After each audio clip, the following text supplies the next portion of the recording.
8장 27절부터 우리 31절까지의 말씀입니다. 이 모니터 소리 조금만 더 키워줘도 될 것 같아요. 제 목소리. 27절부터 31절까지 제가 먼저 27절 말씀을 읽도록 하겠습니다. 예수와 제자들이 빌립보 가이사랴 여러 마을로 나아가실새 길에서 제자들에게 물어 이르시되 사람들이 나를 누구라고 하느냐. 제자들이 여짜와 이르되 세례 요한이라 하고 더러는 엘리야 더러는 선지자 중에 하나라 하나이다. 또 물으시되 너희는 나를 누구라 하느냐. 베드로가 대답하여 이르되 주는 그리스도인이시다 하매 이에 자기의 일을 아무에게도 말하지 말라 경고하시고. 함께 읽겠습니다. 인자가 많은 고난을 받고 장로들과 대제사장들과 서기관들에게 버림받아 죽임을 당하고 사흘 만에 살아나야 할 것을 비로소 그들에게 가르치시되. 아멘. 네, 여러분 오늘도 우리가 이 시간 또 좌우에 또 앞뒤에 있는 지체들과 이렇게 좀 권면하면서 또 오늘 또 갑자기 비가 왔죠. 좀 분위기가 다운된 것 같은데 하이톤으로 솔톤으로 될까요? 네, 세상이 뿌려놓은 누룩을 주의합시다. 이렇게 한번 좀 권면하면서 인사해보도록 하겠습니다. 옆에 시작. 세상이 뿌려놓은 누룩을 주의합시다. 네, 누룩을 주의합시다. 여러분 우리는 지난 시간에 이 남은 바구니, 남은 광주리에 대해서 말씀을 나누었습니다. 남들은 사소하게 생각할 수 있는 것, 쉽게 지나칠 수 있는 것, 먹다 남은 찌꺼기, 부스러기, 쓰레기와 같은 바구니, 그 바구니를 통해서 우리 주님께서는 자신의 어떠함을 드러내셨습니다. 남은 바구니, 남은 광주리, 그것은 십자가를 뜻합니다. 십자가도 마찬가지이죠. 사람들에게 버림받은 자, 하나님께 버림받은 자, 찌꺼기, 지옥의 땔감으로 쓰이는 자가 십자가 못 박혀 죽습니다. 그런데 그 십자가가 완벽했다는 거예요. 하나님의 공의와 사랑을 드러냈다는 것이죠. 그 남은 바구니, 남은 광주리 아무도 관심 갖지 않고 먹다 남아서 버렸는데 그것이 12바구니고 그것이 7광주리였어요. 그것이 하나님의 계획, 하나님의 뜻, 하나님의 하나님 되심을 드러내는 사건이다. 우리는 그것을 기억해야 된다라고 했습니다. 그런데 한쪽 편에서는 와, 다음번엔 예수님께서 5만 명 먹이실 것 같아, 10만 명 먹이실 것 같아. 또 다른 쪽에서는 그때 기적을 행하실 때 어른들이 창피해가지고 몰래 혼자 먹으려고 숨겨뒀던 도시락을 꺼낸 거야. 이러한 좌측과 우측의 누룩 때문에 진짜 중요한 남은 바구니 12바구니와 7광주리를 볼 수가 없다. 우리는 그런 메시지를 나눴습니다. 여러분 십자가를 보게 되기를 소망합니다. 교회의 교회됨을 보게 되기를 소망합니다. 오늘 말씀은 지난주 말씀에 이어서 2탄과도 같다고 할 수가 있습니다. 오늘은 세상이 뿌려놓은 누룩을 주의합시다예요. 여러분 오늘 주님께서는 이 도시입니다. 가이사랴 빌립보 도시로 나아가는 이 길 위에서 좀 말씀이 있죠. 길 위에서 제자들에게 질문하는 내용이 소개됩니다. 제가 말씀을 준비하면서 길 하니까 여러분 생각해 보세요. 길 하니까 떠오르는 노래가 하나 있었습니다. 방송팀 준비됐나요? 지금 긴장하고 있어가지고 그랬던 것 같은데 아마 스트리밍이 중간에 안 끊길 것 같은데 끊겨도 뭐 다시 틀면 되니까 우리 이 시간에 G.O.D의 길, 이 영상을요 가사를 좀 잘 묵상하면 이 노래를 들으면서 영상을 보면서 나도 모르게 막 어깨가 혹시 막 들썩인다, 막 팔이 막 이렇게 올라간다 이러면은 이제 8090년생들이죠. 도대체 저 아저씨를 누군지 모르겠다. 그때는 옛날에는 가수들이 다 저렇게 생겼나? 요즘 가수들은 막 되게 예쁘던데 이렇게 생각하면 이제 2000년대 이후 생 분들이시겠죠. 네, 여러분 예전에 가요는요 가요에서도 그 가사가 참 묵상할 만한 내용들이 있었던 것 같습니다. 그 서태지 아이들의 컴백홈 있잖아요. 컴백홈을 듣고서 수많은 가출 청소년들이 집으로 돌아왔다는 얘기가 있습니다. 요즘에는 제가 가요를 잘 듣진 않지만 어떻습니까? 요즘에는 노래들이 다 가사의 내용이 어떻습니까? 주제가 어떻습니까? 우리 뭐 사랑해서 내가 떠날게, 우리 서로 사랑하지는 말고 서로 뭐 바라보자, 뭐 친구 아닌 친구로 지내자, 뭐 이러한 약간 나는 오늘 밤이 외롭다, 막 이러한 가사가 막 나오지 않습니까? 전혀 가요를 듣지 않는군요, 여러분들.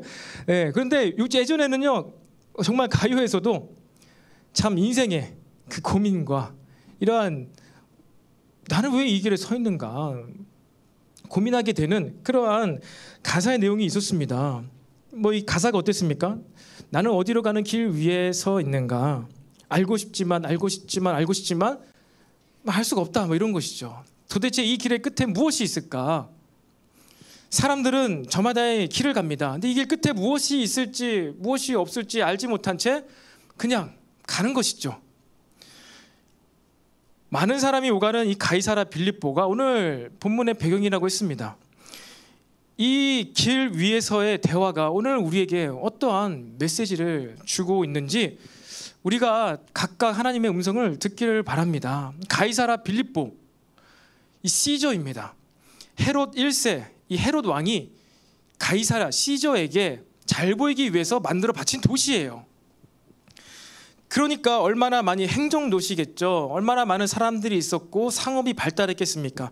수많은 사람들이 오갔을 것입니다. 사람이 많은 곳에 무엇이 많이 있습니까?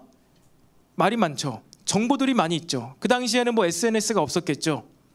만나야 돼요. 얘기를 할 수가 있는 거야. 사람들이 오고 가는 길 위에서 막 이야기하는 정보들, 수많은 정보들이 떠도는 것이 바로 이 길, 가이사라 빌립보로 가는 길 위였습니다. 그것들이 맞는 정보든 틀린 정보든 어쨌든 수많은 정보들, 세상의 소리가 그 길 위에 있었고 예수님과 제자들은 그 세상의 말들, 소리들을 뚫고 그 길 위에서 오늘 예수님께서 제자들에게 질문을 하신 것이죠. 지금 오늘말로 말하면은 바로 이 장소가 어디일까? 어디겠습니까? 네이버가 될 수 있고요. 유튜브가 될 수 있습니다. 다음이 될 수도 있습니다. 네이버, 유튜브 다음 가운데에서 예수님께서 질문하는 것이죠. 너 세상 사람들이 나를 누구라 할까? 물어보는 것입니다. 여러분, 어떠한 물체, 어떠한 대상에 대한 바른 이해가 그 물건을 또 사용하기 위해서는요, 그 대상과 바른 관계를 맺을 수 있어야 됩니다. 그 물건에 대해서, 그 대상에 대한 바른 이해가 그 물건과 그 대상을 바르게 대할 수가 있게 됩니다. 여러분, 사과는 무엇입니까? 원숭이 엉덩이는 빨갛고 빨가면 사과죠. 사과는 빨갛죠. 또 사과는 어떻습니까? 사과는 향기가 있죠. 향긋하죠. 사과는 또 어떻습니까? 사과는 겉에는 딱딱하죠. 사과는 어떻습니까? 사과는 달콤합니다. 또 시큼하기도 합니다. 사과에 대해서 도대체 어떻게 정의를 내리는 것이 맞을까요? 사과에 대한 바른 정의가요, 우리가 사과를 바르게 대할 수 있는 우리의 태도와 자세를 불러일으키지 않을까요? 여러분, 믿음에 대해 정의를 내릴 때도 비슷한 현상이 발생할 것입니다. 이 믿음에 대해서 그렇다면 우리는 어떻게 바르게 정의를 내릴 수 있을까? 믿음은 무엇일까? 이런저런 얘기를 할 수가 있습니다. 하지만 믿음은 어떻게 발생합니까? 믿음의 실체가 무엇입니까? 예수님이시죠. 곧 우리는 믿음에 대해서, 나의 신앙생활, 신앙에 대해서 알기 위해서는요, 그것을 불러일으키는 이 예수님에 대한 바른 이해가 필요합니다. 예수님에 대한 올바른 이 정의를 내리는 것, 데피니션, 정의를 내리는 것이 우리에게 필요합니다. 그렇다면 여러분에게 질문해 보겠습니다. 우리의 이 믿음, 신앙생활, 우리가 말하는 그 신념이 아니라 성경에서 말하고 있는 그 믿음의 기초, 기본이 되는 예수님은 누구십니까? 이것을 알아가는 게 너무나 중요합니다. 그런데 지금 이 시대 가운데서는요, 이 네이버나 온라인상이나 또 이 세상 가운데 예수님에 대한 수많은 이 뿌려진 누룩으로 말미암아 그 예수님을 우리가 놓치고 있지는 않습니까? 예수님에 대해서 이런저런 이야기 있을 수 있습니다. 예수님은 유대인이래. 아니, 예수님은 키가 굉장히 작았대. 아, 예수님이 유대인이고 키가 작았어? 아, 예수님께서 백인이 아니었나? 키가 크고 장발 아니셨어? 사진 준비되어 있죠? 여러분, 예수님에 대한 사진 잠깐 불을 또 준비해 주면요, 여러분 이런 사진을 인터넷상에서 구글에서 검색하면 예수님의 얼굴이 나옵니다. 여러분 예수님이 어떻게 생기셨을까요? 사진이 한 6개 있는데 순서대로 한번 좀 띄워보 주시기 바랍니다. 네. 제가 오늘 유난히 좀 많은 이 데이터를 준비를 했는데 바르게 알기 위해서 이렇게 좀 사진들을 준비를 했습니다. 여러분 예수님 하면은 떠오르는 이미지가 영화에서 본 예수님 아닙니까? 그렇죠? 백인, 서구적인 얼굴, 장발, 그리고 이렇게 붉은 베옷을 이렇게 가로질러서 입으신 분이 바로 예수님이시죠. 그런데 뭐 고고학자들인지 성경학자들이 그 뭐 구약의 내용을 근거로 해가지고 예수님의 그 풍채, 얼굴 모습을 이렇게 어떻게 데이터로 만든 얼굴이 있어요. 그 얼굴을 보면 어떻습니까? 예수님 일단 키가 150이에요. 150cm. 그리고 예수님은요 동양 사람인 거예요. 얼굴이 까무잡잡한 동양 사람. 그 머리는 굉장히 짧은 스타일의.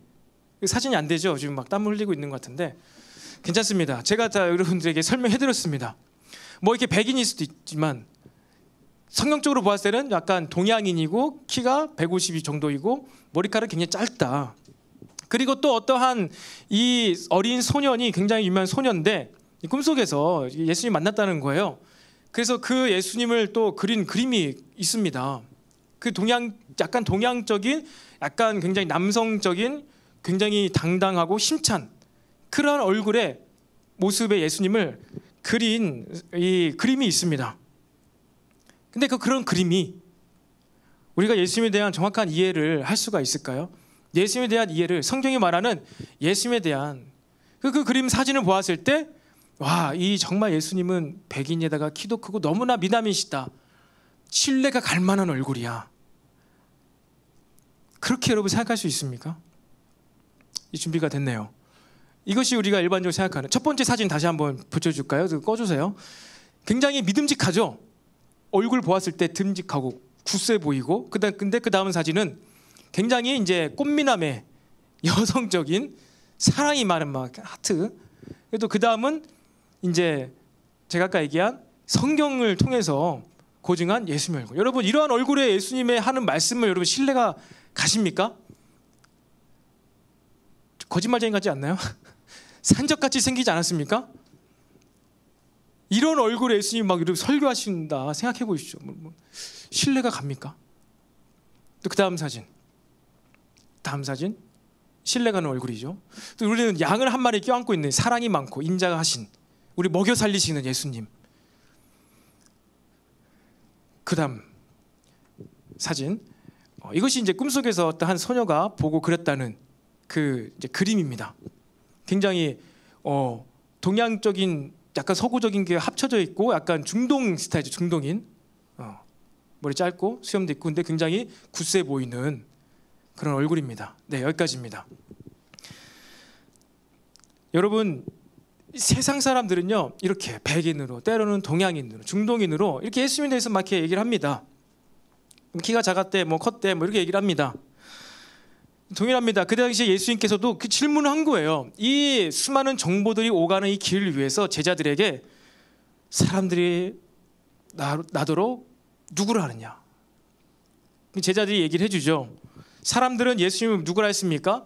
세례 요한이라 합니다. 왜 그럴까요? 세례 요한이 했던 말과 비슷한 말씀을 하셨기 때문이에요. 회개하라 천국이 가까이 왔느니라. 세례 요한의 이 연속성상에서 예수님을 이해하려고 했던 것이죠. 사람들이. 그리고 또 뭐랍니까? 사람들은 예수님 뭐로? 엘리야랍니다. 엘리야는 어떤 사람이었죠? 능력의 사람이었습니다. 불의 사람이었습니다. 그리고 죽지 않고 승천하는 자였죠. 엘리야 사역의 연속선상에서 예수님을 이해한 것입니다. 말라기 4장 5절에 또 이런 말씀이 있습니다. 보라 여호와의 크고 두려운 날에 이르기 전에 내가 선지자 엘리야를 너의 앞서 너에게 보내리니. 그래서 이 예수님의 앞서 온 자가 누구였죠? 세례 요한이었죠. 근데 그 세례 요한이 바로 엘리야와 같던 엘리야를 보낸다고 하셨습니다. 구약의 하나님께서. 그 세례 요한이 엘리야의 역할을 했던 것이죠. 그리고 또 더러는 사람들이 누구라 합니까? 선지자들 중에 한 사람입니다. 이렇게 얘기합니다. 선지자 무엇일까요? 앞으로 일어날 일을 말하는 자, 하나님의 말씀을 가르치는 자, 하나님의 말씀을 선포하는 자이죠. 예언하는 자. 약간 점쟁이 비슷합니다. 예수님의 단편적인 이 사역에 대한 모습으로 인해서 예수님을 어떻게 해요? 언어로, 단어로 표현하고 있습니다.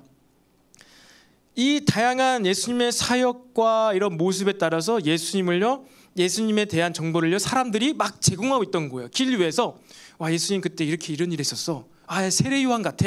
아, 예수님의 엘리야인가 보다. 굉장한 능력이 나타났어. 아, 예수님의 가르침은 너무나 놀라워. 예수님은 선지자 같아. 여러분, 이 가운데 무엇이 옳은 대답일까요? 무엇이 예수님을 바르게 이해한 것일까요? 여러분, 사과 얘기를 했었죠. 저는 과일 중에 이제 파인애플을 좋아합니다. 파인애플을 좋아하는데 파인애플은 무엇입니까? 파인애플은 열대 과일이죠. 파인애플은 노랗습니다. 골든 파인도 있고 약간 녹색빛이 나는 그런 파인애플도 있습니다. 그것이 파인애플에 대한 정확한 정의가 맞을까요? 파인애플을 대하는 어떤 적절한 바른 태도와 자세일까요? 좀 말은 이상하죠? 저는 파인애플 이야기만 해도 지금 입에 침이 고여요. 파인애플 엄청 좋아합니다. 너무 좋아요. 그래서 식당에 뷔페 가면요, 배 터지게 먹고 나서도 파인애플을요 무한으로 먹을 수 있습니다. 파인애플은 먹어도요 입속에서부터 그냥 흡수가 돼요, 몸으로. 근데 씹는 느낌이 안 나요. 그냥 입안에서 누르고 즙을 흡수하고 꿀꺽 삼킵니다. 그 이렇게 얇게 잘라져 있잖아요, 뷔페에서. 저는 한 번에 이제 두 개, 세 개를 집어서 딱 넣고 맛있는 부분만 딱 물고 버리고 쭉쭉쭉 빨아먹습니다. 여러분, 이렇게 파인애플을 대하는 게 적당한 태도와 자세 아닐까요? 파인애플은 먹는 것이죠. 먹어야 됩니다. 먹어야 되는 거예요. 사과도 마찬가지예요. 먹어야 되는 것이지요. 빨갛다고 해서 난 파인애플의 껍질을 어떻게 색을 빼가지고 이것으로 색칠을 할 거야. 그럴 수도 있겠죠. 근데 그거는 정상적이지 않습니다. 파인애플은 먹어봐야 돼요. 비타민 C가 많아서 우리 건강을 도와준다. 상처가 났을 때 피를 빨리 먹게 해준다. 사과를 대하는 적절한 태도와 자세는 무엇입니까? 그것을 먹는 거예요. 다양한 설명이 있을 수 있죠. 딱딱해. 딱딱하고 한 손에 딱 쥐어져. 공 같아. 이걸로 나는 야구를 할 거야. 할 수 있겠죠. 할 수 있을 것입니다. 근데 타자가 공을 한번 팡 치는 순간 사과즙의 세례를 받겠죠. 굉장히 우스꽝스러운 일이 벌어질 것입니다. 사과를 딱딱해. 난 이것으로 못을 박을 거야. 근데 왜 안 박히지? 굉장히 우스꽝스러운 일이 벌어질 것입니다. 여러분, 사과에 대한, 파인애플에 대한 이 진짜는요, 말로 설명이 되지 않아요.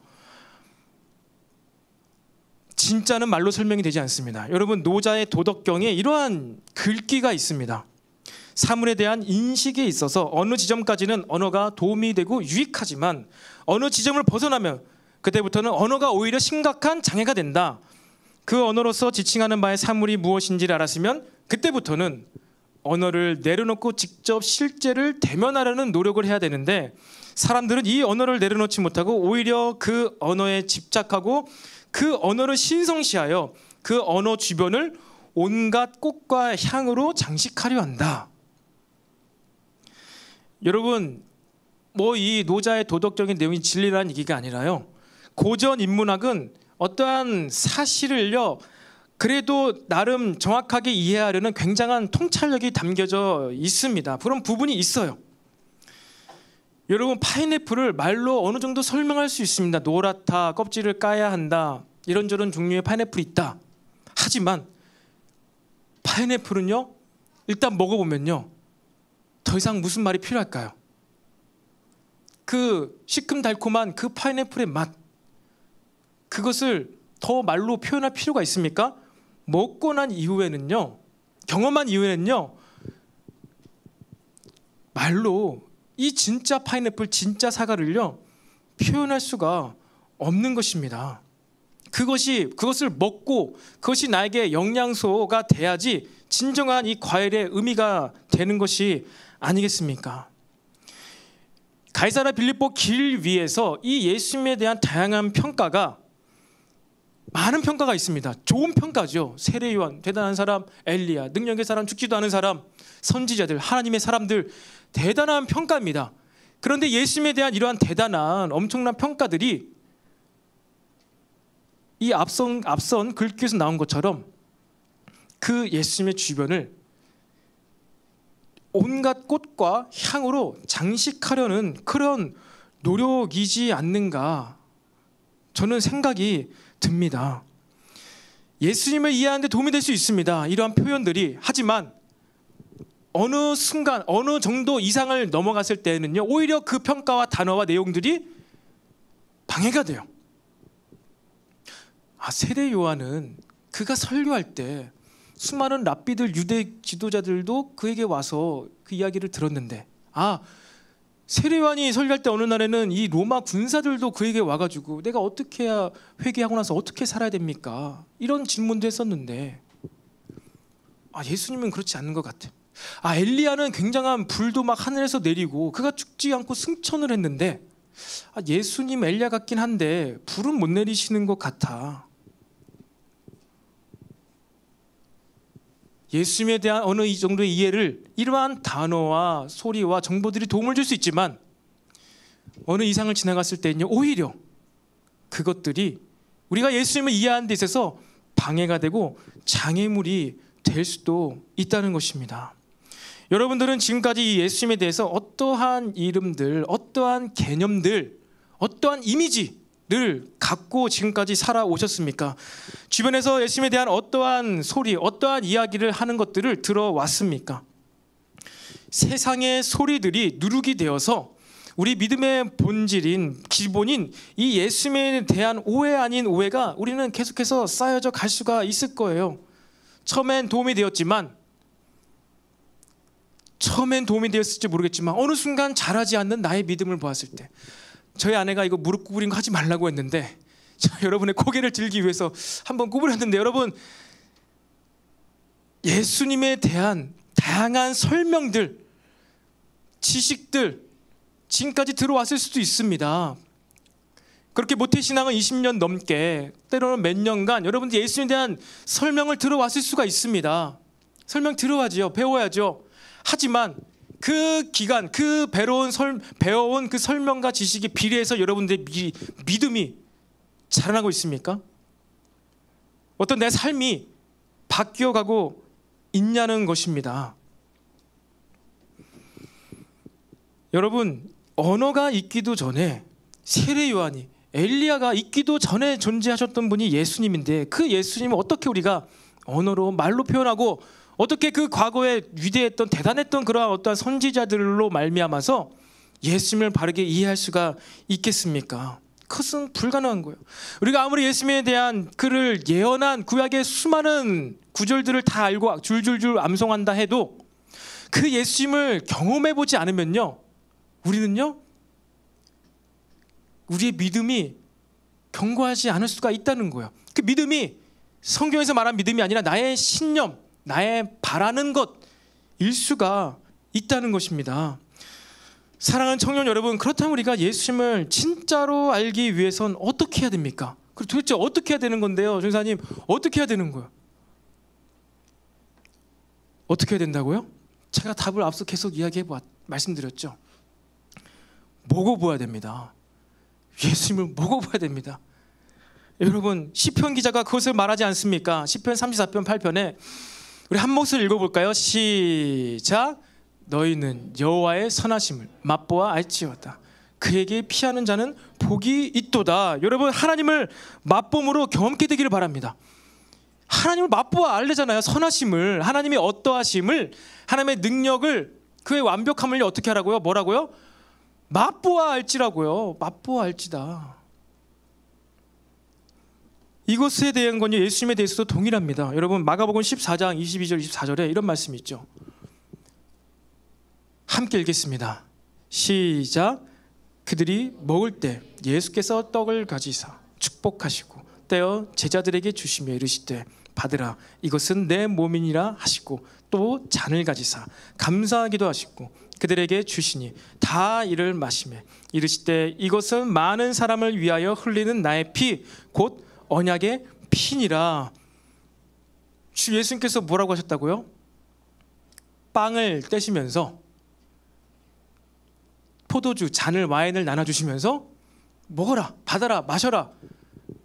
뭐라는 거야? 이것이 내 피다, 이것이 내 살이다, 내 몸이다라는 거야. 플래시 육이다. 여러분 예수님을 먹어봐야 되겠습니까? 아니면 예수님을 그냥 배워봐야겠습니까? 예수님 먹어봐야 되겠죠? 마시래잖아요. 먹어보래잖아요. 그리고 이렇게 하는 것이 내가 오기까지 이 일을 해라, 이렇게 하는 것이 나의 죽음을 기념하는 것이다 라고 고린도후서에서 얘기하고 있어요. 고린도전서에서는 너희가 나를 생각하며 먹고 떡을 떼어 먹고 잔을 서로 나눠서 마시는 것이 뭐라고요? 나의 죽음을 기념하는 것이다. 나의 죽음, 내가 왜 죽었는지를 의미 있게 기억하는 것이다. 예수님이 오늘 이 그리스도이시나 하는 이 사실도 알리지 말라고 했어요, 사람들에게. 그런데 이 성만찬에 대한 내용은요 전하라고 했어요. 그리고 그 여인 마리아가 행한 그 예수님의 장례를 치른 그 일도 온 천지에 전하라고 했습니다. 예수님께서 전하라고 해라, 증거해라, 사람들에게 널리 전파해 알려라라고 한 건 뭐예요? 딱 이 두 가지요. 뭐라고요? 죽음에 대해서, 예수님의 죽음에 대해서 만큼은요 예수님께서 전하라고 했어요. 다른 거 어떠한 것이 아니라 내가 흘리는 이 피가, 너희를 위해 흘릴 피가 언약의 피다. 하나님께서 말씀하신 그 언약을 이루는 게 바로 피다. 그리고 이 피는, 이 와인은요 너희들이 마셔야 되는 거야. 이 피를 모셔다 놓고 이 와인을 놓고선 거기다 대고 막 비는 것이 아니라, 능력이 나타나기 위해서 막 어떻게 하는 것이 아니라, 그 주변을 막 꽃과 향기로 막 장식을 하는 것이 아니라, 화려하게 막 어떻게 막 이렇게 하는 것이 아니라, 예배를 막 우리가 화려하게 막 드렸지만 그것이 목적이 아니라 뭐예요? 우리는 이 잔을 마셔야 되는 거예요. 이 빵을 떼서 먹어야 되는 거예요. 오늘도 우리 예배를 했습니다. 찬양을 했습니다. 너무나 화려하게, 너무나 아름답게 찬양을 했습니다. 그럼 우리는 그 예배할 때, 찬양할 때 성령의 임재하심, 성령의 도우심으로 말미암아 예수님의 죽음을 맛보는 거예요. 참여하는 거예요. 예수의 죽음을 경험하는 것입니다. 같이. 그게 뭐예요? 예수님의 죽음이 뭐예요? 하나님의 선하신 뜻이에요. 예수님의 죽음을 우리가 경험하는 것. 그래서 바울도 얘기하잖아요. 내가 그리스도와 함께 십자가 못 박혀 죽었다. 우리는 예배 때마다 그 죽음을 통과하며 죽음을 경험하며 하나님의 선하심을요 맛보는 거예요. 여러분, 우리 하나님의 선하심, 능력, 위대함을요 예수님의 죽음과는요 도저히 뗄래야 뗄 수가 없는 거예요. 하나님의 능력, 엘리야와 같은 능력, 세례 요한과 같은 엄청난 그러한 말씀, 이런 모든 사역이 온전히 무엇을 통해서 나타나야 돼요? 죽음, 예수님의 죽음, 그리고 그 예수님의 죽음에 참여한 나의 죽음, 나의 내려놓음, 내가 없어지는 것을 경험한 그것을 통한 능력과 예배, 인도와 선포와 섬김과 내가 죽어지지 않는, 내가 옛 자아가 사라지지 않는 그러한 모든 것은요 우리의 믿음의 근본이 아니라는 것입니다. 고린도후서 11장 25절, 아까 제가 말씀드린 구절이 있죠. 식후에 또한 그와 같이 잔을 가지시고 이르시되 이 잔은 내 피로 세운 새 언약이니 이것을 행하여 마실 때마다 나를 기념하라, 나의 죽음을 기념하라. 너희가 이 떡을 먹으며 이 잔을 마실 때마다 주의 죽으심을 그가 오실 때까지 전하는 것이니라. 여러분, 또 여기서 우리가 주의해야 될 것은요 이 포도주와 이 빵 조각에 능력이 있는 것이 아닙니다. 이것을 오해했던 조직이 카톨릭이에요. 카톨릭은요 이거 우리가 이렇게 기념해서 모여서 잔을 나누고 떡을 나누는 그때 이 잔과 이 피와 이 빵이 진짜 예수님의 몸과 예수님의 피가 된다고 믿어요. 지금도. 그래서 이것을 먹어야 구원에 이를 수 있답니다. 그래서 중세 카톨릭에 어떠한 일이 일어난지 아십니까? 우리가 교회에서 교회에서 같이 모여서 빵을 떼다가 빵 조각이 떨어졌어. 그러면 이 빵을 지나가던 쥐가 와서 그 예수의 몸으로 변하는 이 빵을 먹으면 이 쥐는 구원받은 쥐가 됩니까? 이것을 아주 심각하게 신학적으로 고민했던 게 중세 암흑시대 신학입니다. 여러분, 그렇다면 무엇입니까? 이 포도주와 빵은 무엇을 의미합니까? 이건요, 일상의 것들을 의미한 거예요. 그때 당시에 와인은요, 포도주는요, 음료였어요. 음료, 물이었습니다. 물. 여러분들이 좋아하는 뭐 라임 탄산수 같은 것들, 커피입니다. 커피. 만약에 그 당시에 기본 음료 커피였다면 예수님께서 커피를 나눠주셨을 거예요. 그들 곁에 있는 것입니다. 빵은 무엇입니까? 그들의 주식이에요. 일상의 것들로, 평범한 것들로 교제하는 것 가운데 의미를 부여하시. 중요한 건 뭐예요? 예수님의 죽으심을 기념하는 게 중요한 거예요. 근데 그 기념할 때 무엇을 하는 거예요?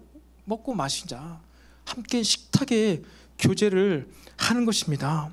여러분, 그래서요, 이 예수님을 생각하고 예수님을 묵상하는 것이 바로 우리의 믿음임을 여러분 기억하시길 바랍니다. 예수님을 묵상할 수 있는가? 예수님을 생각할 수 있는가? 커피 한 잔을 마시면서도 여러분 예수님 묵상할 수 있습니까? 매일성경 큐티 이렇게 올라오는 영상 가운데도 좋아요. 커피잔 놔두고 카페에서 해도 좋습니다. 카페에 가서 커피를 마시면서도 예수님을 묵상할 수가 있다. 그 믿음 생활하는 것입니다. 여러분, 예수님을 바라보는 것이 우리의 능력임을 믿으시기를 바랍니다. 믿음의 주여 또 온전하게 하시는 이 예수를 바라보자. 그는 그 앞에 있는 기쁨을 위하여 십자가를 참으사 부끄러움을 개의치 아니하시더니 하나님 보좌 우편에 앉으셨느니라. 여러분, 어떠한 상황에서도 우리가 예수님을 바라볼 수 있을 때 우리는 진실을 볼 수 있습니다. 우리는 진리의 말씀을 들을 수가 있습니다. 어떠한 상황에서도 예수님을 바라볼 수 있을 때, 그것이 바로 이 너무나 혼란스러운 세상이 길 위에서 온라인상에서 자꾸만 뿌려대고 있는 이 누룩을 해치고 나가서 그 진리를, 진실을 우리가 맛볼 수 있는 방법입니다.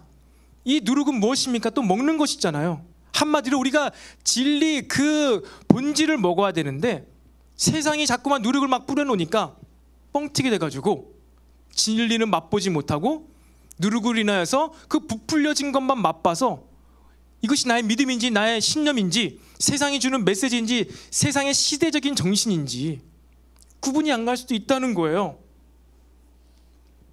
여러분, 예수님을 바라보게 되길 바랍니다. 예수님을 맛보아서 알게 되기를 바랍니다. 그런데 그럼에도 불구하고 오늘 예수님께서 칭찬하셨죠. 베드로를. 무엇입니까? 예수님은 누구시라고요? 예수님은 그리스도이시니다 하매, 여러분, 이 그리스도에 대해서 제가 또 막 삼중직을 언어로 설명하고 싶지 않습니다. 그러면 또 이게 가려지는 거예요. 그리스도는 그럼 무엇일까요? 그리스도는 왕입니다. 왕이에요. 예수님을 가장 정확하게 표현할 수 있는 게 뭐예요? 왕이라는 거예요. 근데 또 그러한 단순한 이 세상적인 왕이 아닙니다. 세상의 왕, 세상의 임금은요 어떠한 존재들입니까? 옛날에 우리나라에는 양반들만 지나가도 사극 드라마에 보면요 옆에 있는 상놈들은 어떻게 됩니까? 고개를 들다가 고개를 들지 못하고 땅을 봐야 돼요. 왜? 이 존귀한 얼굴인 그 양반님의 그 임금의 용안을 어떻게 쌍놈들이 볼 수 있는가? 그들 얼굴과 얼굴을 맞대면 내 존귀가 사라져. 얼굴을 땅에 처박을 하는 거예요. 보지 말라는 거예요. 그게 세상의 임금의 왕의 모습입니다. 예수님은, 하나님은, 예수님은 어떠한 왕이십니까? 그리스도는 어떠한 왕이십니까? 제발 얼굴 좀 보여달라는 왕이에요. 내가 너의 얼굴을 보기 위해서 내 얼굴이 흙탕물에 처박혀도 괜찮아. 너희가 내 얼굴을 볼 수만 있다면 내 얼굴에 침이 뱉어져도 괜찮아. 내가 사람들의 발에 내 얼굴이 깨지고 찢어지고 상처나도 괜찮아.